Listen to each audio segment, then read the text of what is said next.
Hello, my name is Michael McLennan, and welcome to COVID Matters.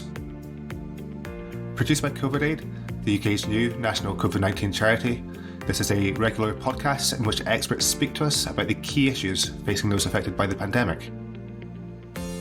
We're delighted to welcome Dr Nathalie MacDermott to the show. She's a clinical doctor and academic researcher at King's College London, sub-specialising in paediatric infectious diseases in the NHS. She also has significant experience in medical response to disaster and epidemic situations in Africa and Asia. Nathalie has been living with long COVID since 2020 and has spoken publicly and powerfully about the long-term effects. We're delighted that Nathalie has agreed to be part of our expert advisory panel, and it was great to chat to her for this interview. I'll be back afterwards to tell you a bit more about the charity.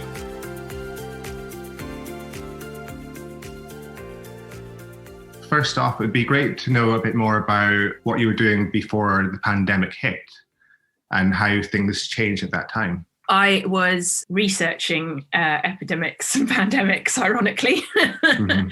So I had just completed my PhD looking at genetic susceptibility to outcome from Ebola virus disease. I had spent 10 months in Sierra Leone recruiting participants to that study, come back and then return to clinical training. And then I had just been appointed to my clinical lecturer post at King's College London, which I started on the 1st of January 2020. And then fairly quickly, I suppose I found out about COVID, as it is now called, but wasn't at the time, on about the 31st of December 2019 through an infectious diseases alert system that I am signed up to. And it mentioned a cluster of pneumonia cases of undiagnosed origin in China, in Wuhan. And I thought, that might be a problem. But, you get a lot of these alerts and, some of them turn into something, some of them don't. So, but I just remember thinking, it doesn't sound too good, because it was quite a lot of cases at that point.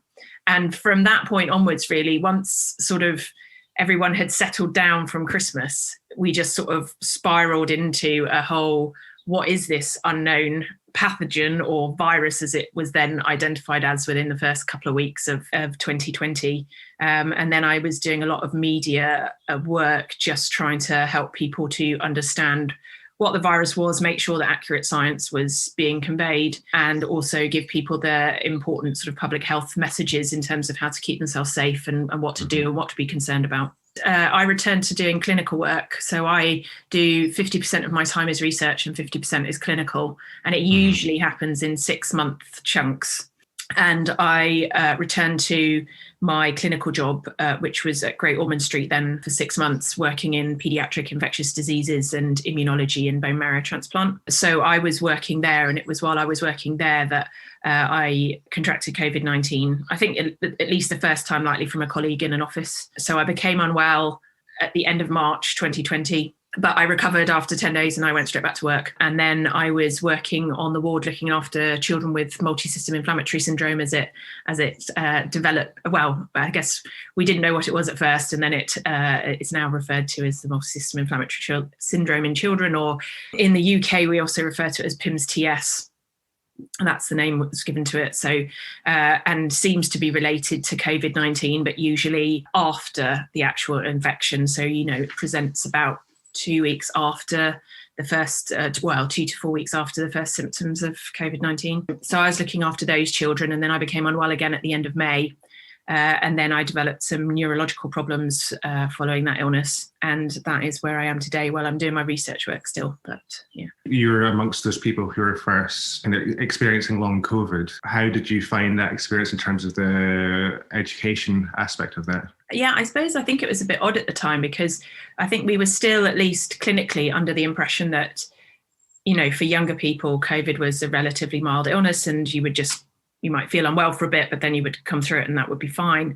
So I think when I first developed sort of pain in my feet, that happened whilst I had all the symptoms of COVID as well. So I just thought it was part of that. But after a couple of weeks, all of the other symptoms settled, and I still had this quite intense pain in my feet. And I thought, that's odd. It feels really weird. And then I thought, well, this feels like neuropathic pain. So it kind of started from there. And it was only after I was driving to a pharmacy to get some medication my GP had prescribed for the neuropathic pain, I realized I couldn't really feel the soles of my feet properly. So I was finding it difficult to judge, like using the pedals, a bit like when it suddenly becomes winter and you put on that really heavy pair of winter boots when you've been wearing a pair of, I don't know, trainers for the last 6 months, and suddenly there's some difference in how well you can feel the pedals. So I thought, well, that's a bit odd. And then that progressed, and then I realized that I couldn't walk quite as far as I would normally. So I guess with those symptoms, I just kept thinking, oh, it will get a bit better. They were relatively mild at the beginning. So I was just continually expecting to get better. But when I realised I was struggling with walking and my legs were weak, that's when I contacted a neurologist at Queen Square to ask if this was normal and if they were seeing this with COVID or not, and what it was. And it was probably only in August time that someone pointed me in the direction of the Doctors with Long COVID group, and said, oh, look, I found this on Facebook. Maybe this will help. Maybe this is relevant to you. And it was only then that I really realized that there were lots of other people who had ongoing problems following COVID. And I guess I just assumed that I had sort of a bit of a random weird side effect or a sort of coexisting condition or something like that was affecting me. And then I suddenly realized, actually no, there's a whole group of us, and I guess it just expanded from there. And I guess August, September, we were all still learning, but also trying to raise awareness of the problems to do with long COVID, and that this was for a proportion of people not a short-lived and mild illness. So I guess in the autumn, people started to pay attention a little bit more. The pandemic was calmer. The summer had been okay. We were after the summer now, and people were listening a bit more because they weren't as panicked as they had been in the springtime. So I think it's at that point that we started to be able to get the message across that something wasn't quite right, but we still didn't really know what was going on. And I think, there are suggestions of what's going on, but we still don't know exactly what the underlying sort of pathology is for long COVID. And there's probably several different pathologies for different sort of clusters of symptoms and groups of people. But I guess that research is still being done. And in terms of with the Facebook group and other groups that have sprung up, how much of a source of support was that when you were going through this experience? Oh, a massive source of support, and remains a massive source of support, actually, especially for those of us who haven't gotten better. Many people have, started to gradually improve, but there's a group of us that haven't seen any improvement, and it just seems never ending at times, or random symptoms crop up, or something starts to get a bit worse again and then gets a bit better. So I think it's just it's nice to have people who understand, rather than people who might suggest that this is all in the mind and we just need to get over it and get going. And I think that there's been a lot of that thrown around, which is not true. And there is certainly a lot of underlying organ dysfunction and damage in many people with long COVID. Maybe not absolutely everyone, but a significant majority, I would say. But if you don't investigate, you don't find. And a lot of people are struggling to access clinics that will properly investigate them, because they don't have, those clinics don't necessarily have access to the clinical expertise or the facilities to do that imaging. £10 million, much as it was gratefully received by the NHS, doesn't go very far when you split it amongst every NHS trust in the UK. And I think that the government will learn gradually that there needs to be a significant greater amount of funding to actually get to the bottom of what long COVID is, and then also to manage it appropriately. Thinking about this kind of moment in time where there's been still a kind of media obsession about opening up, how would you like things to be dealt with, and how would you like long COVID to be recognised in a way that isn't currently really happening? I don't think I would say really that long COVID should prevent us from opening up, but I think we need to more rapidly roll out the vaccine to younger age groups so that everyone is covered, and then the chance of long COVID obviously is much less if there's much lower risk of people being infected. So I don't think it should stop us opening up, but I do think that with opening up, the government and employers need to realise that there's going to be a significant proportion of people who maybe they've been able to manage doing a few hours working from home in their jobs, but actually going into the office to do their job is going to be very challenging. So, for instance, I will find it very difficult to get into work. Fortunately, I have contacted Access to Work, who've been very helpful, and they will facilitate that. But not everyone knows that, and people will need support from their employers to guide them into what kind of accommodations they need at work. But I also think it's really important for the government to recognise long COVID or post-COVID-19 condition, as the WHO is now calling it, as an occupational disease in frontline workers, where it was acquired in the workplace.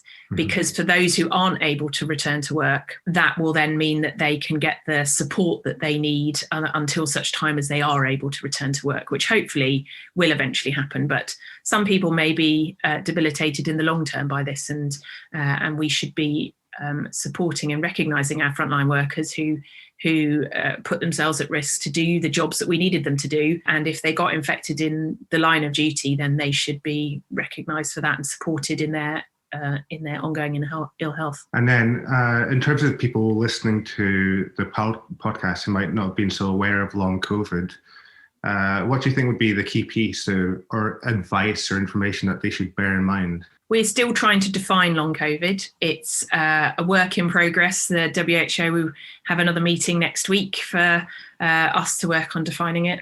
But essentially it is defined by the NICE guidance right now as being post-COVID-19 syndrome if you have symptoms that have lasted beyond 12 weeks after your initial infection with acute COVID. And there is sort of an interim between 4 to 12 weeks where it's called post-acute COVID-19.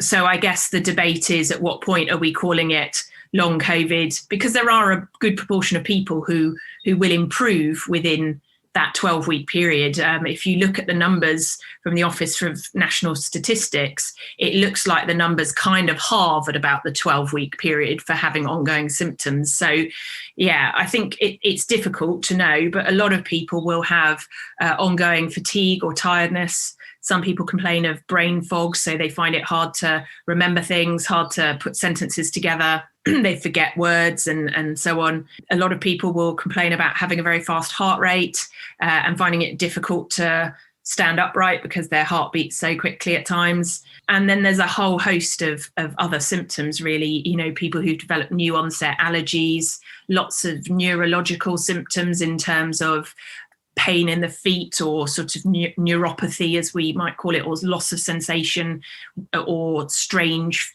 sort of abnormal sensations.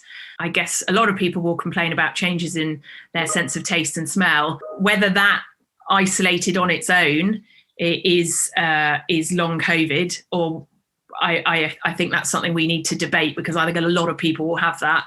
I think it needs to be in the context of having other symptoms as well, really, for it to be defined as long COVID. So I suppose that's the biggest, sort of the most common symptoms, but there's probably over 200 different symptoms that people have complained of and experienced. So yeah, it's difficult. And my symptoms are relatively unique, actually, even amongst the group of people with long COVID. So yeah, so it's difficult to just put it into one nice sentence at the moment. Of course, yeah. So in terms of the work that you'll be doing, how does that link in with COVID at the moment? I guess at the moment I am looking to understand a bit better what long COVID looks like in our paediatric and child population, so in children and young people. So I'm trying to set up a study looking at that to understand if there's underlying organ damage and dysfunction like we're seeing in a lot of adults, or if it's a different kind of phenomenon going on, and also working with some colleagues who are doing immune studies to see if the immune pathology is the same in adults and children and so on. So at the moment, just trying to get funding for that and trying to sort of get everything up and running, which always takes a long time. So that's probably one of my big focuses at the moment, but also trying to get some of the work done from pre-COVID, where I, have a lot of papers to write up from my PhD, and also working with my supervisor on a big project, following babies and children in Africa to see what their development is like, and following problems in pregnancy in their mums. So just trying to do something that was normal prior to COVID and not all be obsessed with COVID. Thanks so much to Nathalie for her time. If you haven't heard of us, COVID-Aid is the new UK charity dedicated to helping all those adversely affected by the COVID-19 pandemic. We want to help anyone who is struggling but may not have found the correct resources or support system to help. By building an empowering and caring community, we provide a safe space where people's voices can be heard and where you can gain access to support that is specific to your needs. We'd love to have you as part of our community, so please visit covidaidcharity.org. That is covidaidcharity.org. We'll be back soon with our next episode, and until then, please take care.